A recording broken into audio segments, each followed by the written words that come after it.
Strong childhood memories mixed with a creative spirit can bring a touch of the old and a pinch of the new to your dinner table.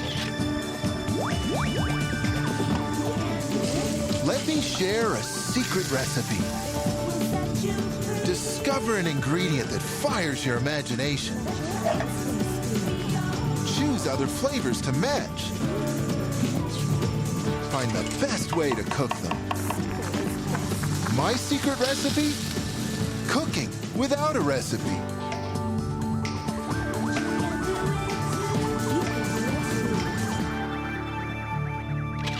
When I was a kid, I spent a lot of time in my mom's kitchen, and I loved every minute of it. Gabe hangs out in my kitchen a lot too, except when Mom's here to visit.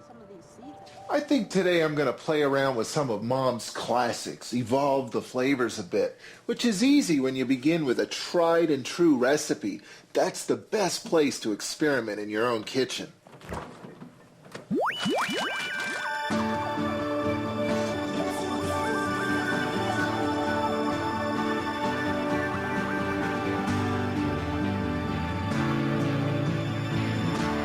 I knew my mom was coming, and I really remember her beef stews, so I got the best beef stewing meat I could possibly find.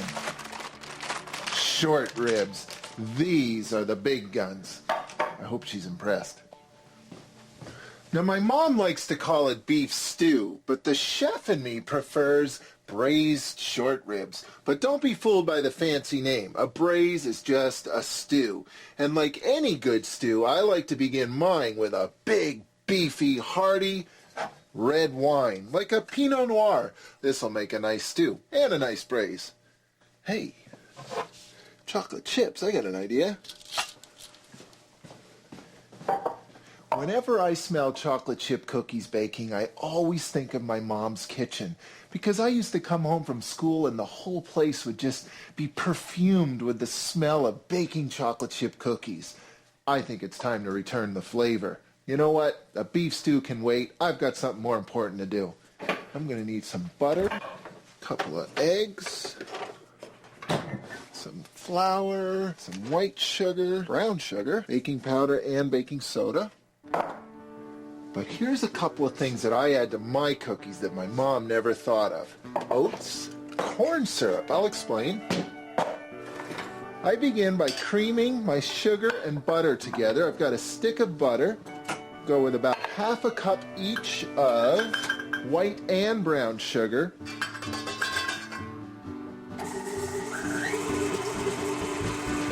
Now once the butter and sugar have combined together and whipped up like that, then it's time to add a couple of eggs. I'm actually adding all my wet ingredients right now. The eggs, the vanilla extract, a teaspoon or so, and a little bit of corn syrup. The corn syrup browns faster than the white or brown sugar. That way the cookies come out of the oven faster and they're chewier. They have a nicer texture. Okay, that's all mixing together nicely. Now, there's one other ingredient that's very important to disperse evenly as well, and that is the leaveners, the baking soda, the baking powder. So, I'm going to need a full cup of flour and a half teaspoon each of baking powder and baking soda. Now, here's one more dry ingredient that my mom never used, oatmeal. I used to stir it in just like that, whole, but now I grind it up first. Check this out. So I'm going to use a full cup of oats. Now just dump that right in here.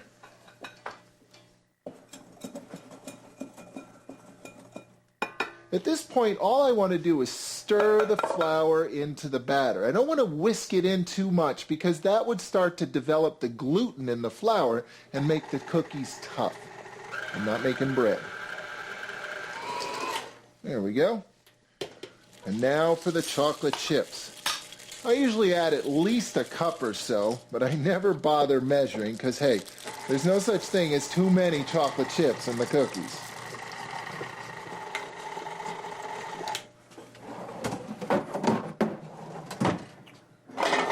Okay. If my mom walked in right now and saw this mess, I think she'd be a little disappointed. I better straighten up a little.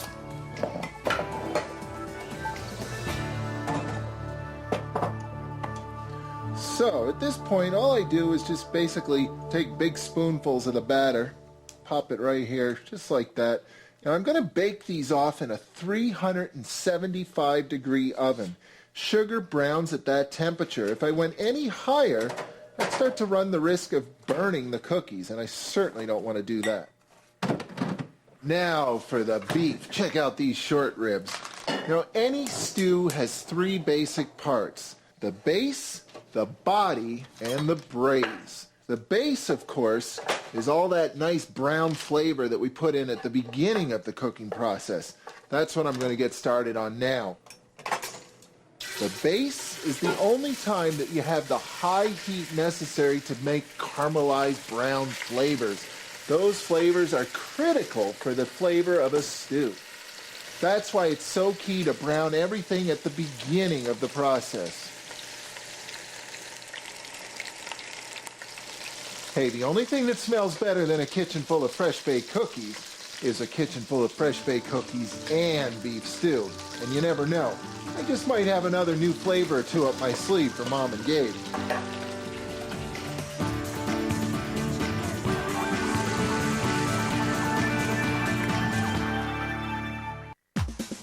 My mom's here for a few days, so naturally we're all pretty excited. You know what, Gabe? My cookie's as good as your cookie.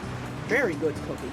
I learned my tried and true approach to life from her in the kitchen. Because when you know a dish well, it's a great place to start experimenting. Who knows? You just might impress yourself in your own kitchen. Supper tonight will be a magnificent beef stew, the best I can create. I'm using beefy short ribs, and of course, I'm browning and caramelizing them.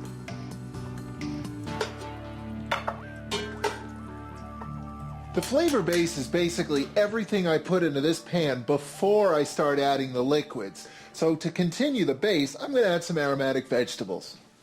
And this is pretty standard. I always use onions, a little bit of garlic,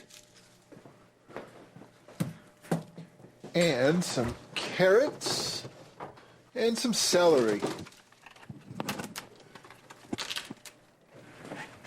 Now, chefs have all kinds of fancy names when it comes to cutting vegetables. Batinette, julienne, chiffonade, brunoise. But really, all those names mean is bite size. So at this point, all I'm going to do is just simply take these vegetables and dump them on in. But I don't really need to brown them deeply. I've added so much brown flavor by caramelizing the beef that I'm just not feeling like I need to brown the vegetables that much. So while those saute down a bit, time for some garlic.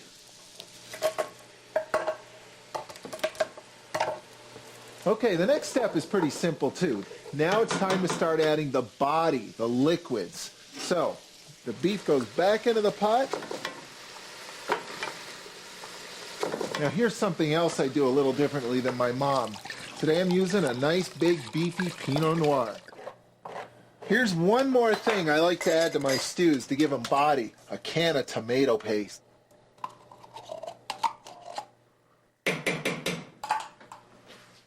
Just stir that in a little bit. It'll dissolve all by itself as the stew simmers. And now, one more thing for the body of this stew. Check it out, frozen beef stock cubes. My mom taught me to do this. Hey, when you're going to gear up to do something like making beef stock, you might as well make a lot. It's just as easy to make a lot as a little, so begin with 10 pounds or so of assorted meaty bones, oxtails, short ribs, or whatever you can get your hands on, just as long as they're meaty. Throw in a few pounds of aromatic onions, carrots, and celery for flavor.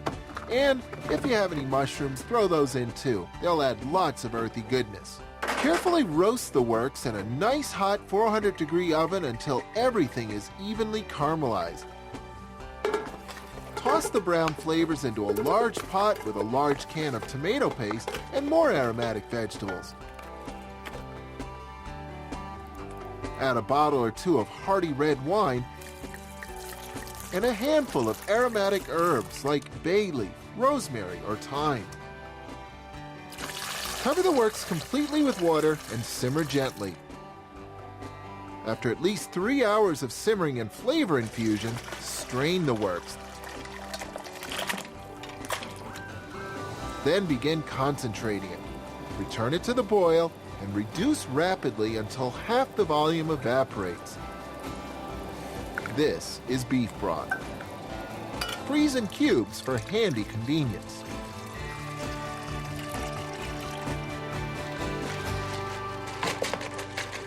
There we go, 5 or 6 should do it. Now before I pop a tight-fitting lid on here, I want to add one more thing, some aromatic herb flavor. Bay leaves, check that out. I'm going to pop 2 or 3 of these in there. And what else do I have? Rosemary, thyme. I think I'll add some thyme. But you know what? Thyme is so delicate that if I added that right now, most of its fresh aromatic flavor would be long gone by the time that stew is done. I think I'll hold on to this and add it at the last second. You want to keep all the moisture and flavor inside the pot. On goes the lid. And now I'll wait, 2 hours or so until that meat is nice and tender. And that's plenty of time to get some other flavors ready for the table. And for me, my all-purpose go-for-it potato is always the Yukon Gold. I just love the yellow, meaty texture of these potatoes. My mom used to bake these, roast them, fry them, and boil them, but she never steamed them. And since I feel like making mashed potatoes today, that's exactly what I'm going to do.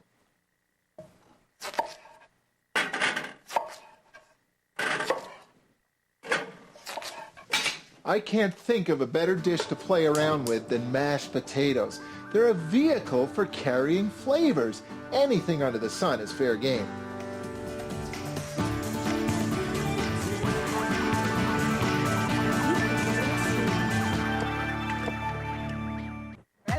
My mom's an awesome cook. She taught me how to play in the kitchen. She let me discover on my own that life is also full of endless possibilities. Like a simple beef stew. And I just happen to have the best darn beef stew ever simmering away. I sure hope it measures up to Mom's. And like hers, mine has 3 parts. A beefy short rib and aromatic vegetable flavor base, a Pinot Noir body to die for, and a comfortable place to slowly braise. My kitchen. And now for the mashed potatoes. This has got to be the easiest thing in the world to play with. There's so many different flavors you can whip into potatoes. But you know, my mom's having dinner with us today. I think I'm going to stick to the tried and true. A little bit of butter. But not just any butter, brown butter. In essence, butter has a little bit of sugar in it, and once you cook off the water that's also in butter, the sugar starts to brown, and it adds a ton of flavor to the butter. See how that's foaming up like that? In a minute or two, all of the water will evaporate out of the butter, and the foam will start to drop. Now the foam dropped, and now it's foamed a second time, and once it foams the second time, then it's starting to brown. That's when you start paying attention. You have to be careful because it goes from brown butter to black butter pretty fast. So you got to have a way of stopping the cooking quickly. One way to do it is to cool it down with something like milk.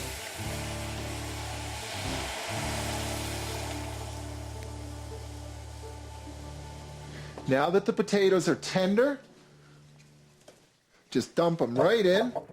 Add my brown butter and milk. A little bit of salt and pepper.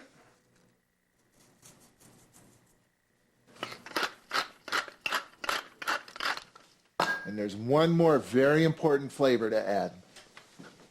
Nutmeg, one of my earliest childhood memories.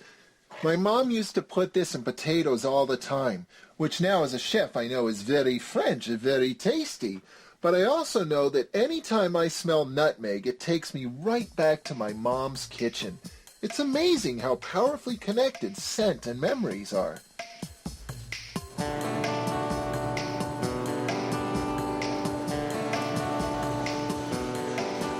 We've all experienced a vivid flashback sparked by a particular scent. Baby powder, a lover's perfume, the scent of burning leaves. We tend to underestimate smell as we see and hear the world around us. But from an evolutionary perspective, it's actually one of the oldest parts of the brain. Scientists know that as a scent hits the nose, it triggers a cascade of sensations. You instantly remember a graphic memory that evokes another time, grandma's apple pie, or place. You remember that little bakery your parents used to take you to for a treat? In fact, what we think of as taste is actually 99% smell. Next time you're having a bite to eat, try pinching your nose. You'll remember what I mean. Spices tend to be one of the most potently flavored ingredients we consume. Stronger even than herbs, they're strictly enjoyed for their intense, distinct flavors. Kind of like life. The more flavorful it is, the more memorable it is.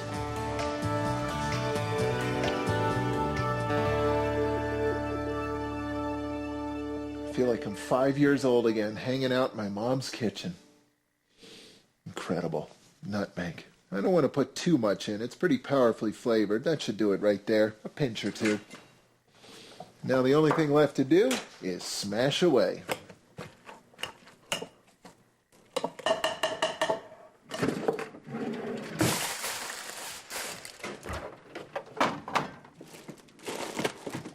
I remember the first time my mom made a salad using baby spinach. I thought, hey, you can't do this. You're supposed to cook spinach. But as it turns out, baby spinach is a wonderful salad green. Here's something that my mom used to do with salads all the time. She used to put fruit in it. Apples or fruit in general are wonderful in salads. Okay, I'll do the same thing with the pear.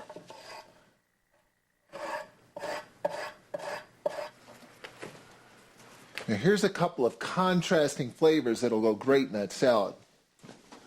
A red onion and some walnuts. The walnuts are easy. I'm just going to dump some right in.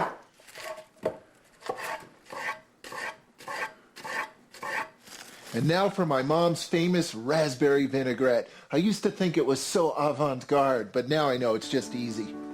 Like all my dressings, this one begins with 1 part vinegar. I'm going to use red wine vinegar because, hey, raspberries are red.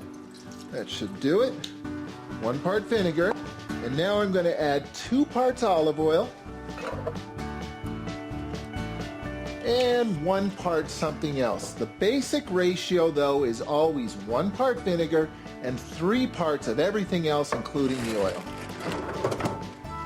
Handful of frozen raspberries, a little bit of salt and pepper, maybe a little bit of spicy pepper. A little shot of this should jazz this right up.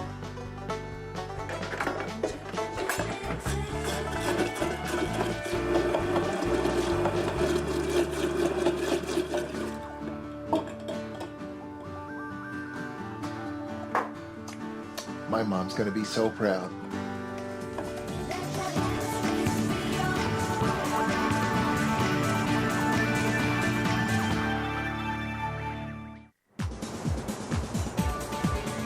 I love cooking for my mom. She's here for the weekend to hang out with her grandson, so I'm in the kitchen cooking up a storm and reliving the glory days.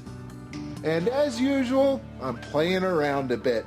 Even though all these dishes used to be my mom's, she doesn't mind that they've evolved a bit and become mine.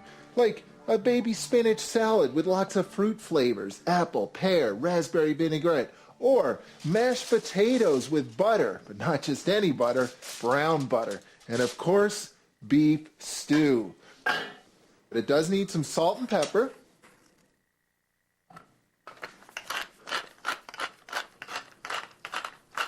And some fresh thyme. And of course, I've waited till the end to add the fresh thyme, because if I had put this in the beginning and it had simmered all afternoon, all the fresh thyme flavor would be long gone. Look at those short ribs. Just look at that. Can you see the flavor? I can't wait for supper. And now I can dress this salad. I didn't put the vinaigrette on earlier because it would have wilted the greens, and I don't want that to happen. Some raspberry vinaigrette. Doesn't that look beautiful? Just toss this up a bit.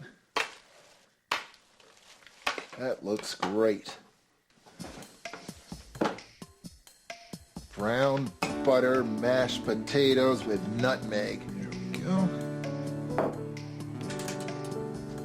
I think I'll just take the pot straight to the table. Why not?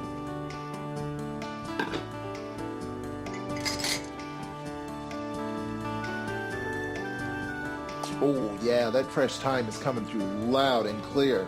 You know, you can create new memories for your family with a fresh look at some old favorites, right here in the kitchen and out there in life. Begin your creative journey in a familiar place and fill your family's table with flavors and fun. Hey buddy, some of Mom's old mashed potatoes with a little bit of brown butter. I actually found him sitting in the icebox one day. So let me get this straight. You were actually encouraging me to play in the kitchen. Now tell me, when I was 3 years old, would I just come and sit at the table like a good boy? Oh, every time in my dreams. Can I sit at your table too? This is potatoes. You want to try some of these? Well, feed me this. What's to eat, Ma? First words out of their mouth when they come home from school.